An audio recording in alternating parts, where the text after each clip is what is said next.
দর্শক, এই মুহূর্তে আমি জামালপুর স্টেশন বাজার অবস্থান করতেছি। দেখতেই পাচ্ছেন এখানে কিন্তু পাইকারি দরে চাউল বিক্রি করা হয়।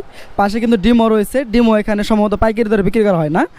তো আমরা আজকে ব্যবসার কাছে জানবো যে এখানে কয় কোয়ালিটির চাউল রয়েছে এবং কত করে এই স্টেশন বাজারে বিক্রি করা হয়। তাহলে ভালো আছেন ভাই? জি ভাই, আছি ভালো। আপনি ভালো আছেন? আলহামদুলিল্লাহ ভালো আছি। আপনার এখানে কয় কোয়ালিটির চাউল আছে, কত করে বিক্রি করতেছেন আমাদের একটু জানাবেন। চাউল আছে ভাই 4-5 কোয়ালিটি, 28, 29, কাটারি, নাজির। না, তো কোনটা কত করে, আজকে বস্তা কত করে বিক্রি করেন সেটা আগে জানাবেন।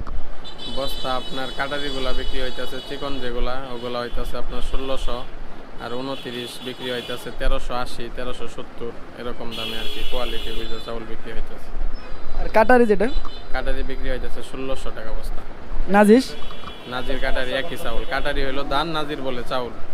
ও, বুঝতে পারছি। তাহলে আপনার কেজি কত করে পড়তেছে? এটা আপনার বস্তা কেজি পড়তেছে আপনার 64 টাকা। খুচরা ভাগে বিক্রি করেন না আপনারা, সেটাই দাম বলবেন। খুচরা বিক্রি করতেছে আপনার 66 টাকা, 67 টাকা এরকম। খুচরাতে 2-3 টাকা কেজি প্রতি বেশি বিক্রি হয়।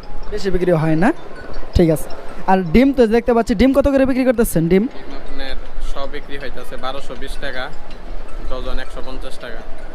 তাহলে আপনার হালি কত করে পড়তেছে?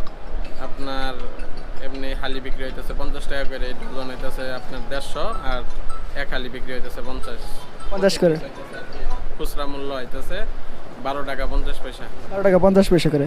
তো দর্শক, জানতে পারলেন স্টেশন বাজার থেকে কিন্তু আপনাদের এই চাউলের আপডেট জানাইলাম আজকে।